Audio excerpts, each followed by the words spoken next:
தேவனுடைய பரிசுத்த நாமங்களுக்கு துதிகன மகிமை உண்டாவதாக. ரோமர் 6ஆம் அதிகாரத்தை பார்த்து கொண்டு வருகிறோம். ஞானஸ்தானத்தை குறித்து, கிறிஸ்துவுக்குள்ளாய் மரிக்கிற அந்த காரியத்தை குறித்து பார்த்தோம். 4வது வசனம், மேலும் பிதாவின் மகிமையினாலே கிறிஸ்து மரித்தோரிலிருந்து எழுப்பப்பட்டது போல நாமும் புதிதான ஜீவன் உள்ளவர்களாய் நடந்து கொள்ளும்படிக்கு அவருடைய மரணத்திற்குள்ளாகும் ஞானஸ்தானத்தினாலே கிறிஸ்துவுடனே கூட அடக்கம் பண்ணப்பட்டோம். என ஆண்டவராகிய இயேசு பிதாவினால எழுப்பப்பட்டது போல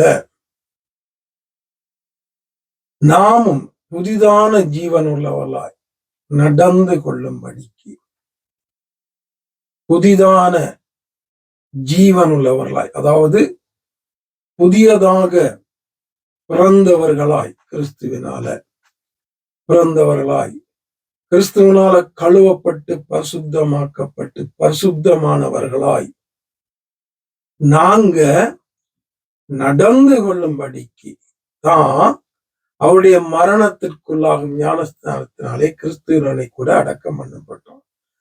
ஞானஸ்தானம் எடுக்கிறதுல முக்கியமான ஒரு நோக்கத்தை இங்க பவுல் சொல்றார். என்ன? புதிதான ஜீவன் உள்ளவர்களாய் நடந்து கொள்ளும்படிக்கு.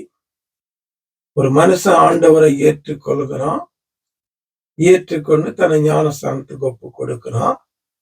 ஞானஸ்தானம் நல்லா ஞாபகத்துல வச்சிருக்கேன். ஞானத்தோடு கூட எடுக்கிற ஸ்தானம். என்ன ஞானம்?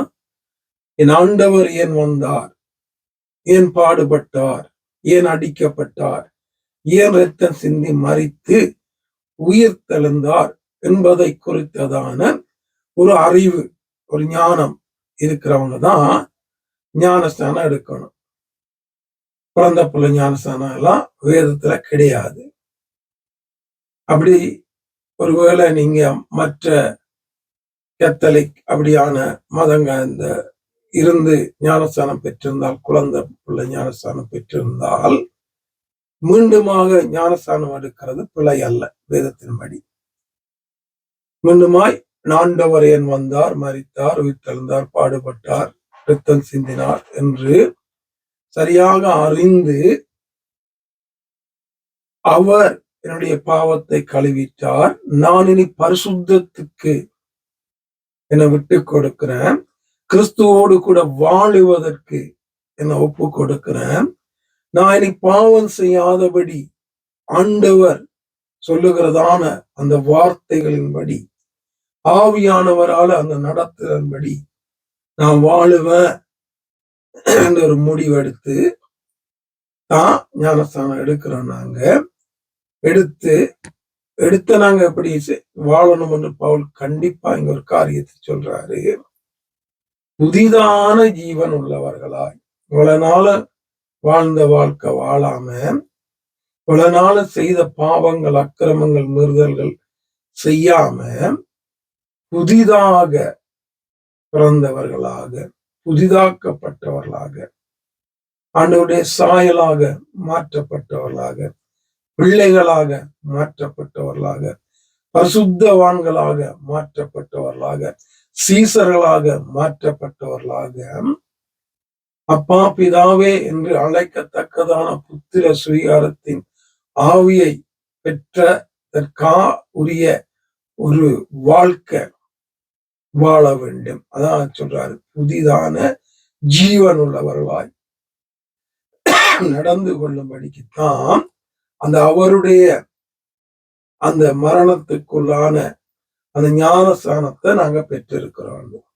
அப்ப என்ன? பாவத்துக்கு நாங்க ஞானஸ்தானம் எடுக்கும்போது பழைய மனுஷன், பழைய பாவம், பழைய சுபாவம், பழைய காரியங்களுக்கு எல்லாம் மறித்து, ஆண்டவர் எனக்காக ஏன் வந்தாரு, மரித்தாரு, பாடுபட்டாரு, இரத்தம் சிந்தான்னு நான் அறிஞ்சிருக்கிறேன், அவர் என்ன கழுவி இருக்கிறாரு, அவர் என்ன பரிசுத்தத்துக்கு தான் அழைத்திருக்கிறாரு புரிந்து நாங்க வாழ வேண்டிய ஒரு கட்டாயம் உண்டு ஞானஸ்தானம் எடுத்தவர்களுக்கு.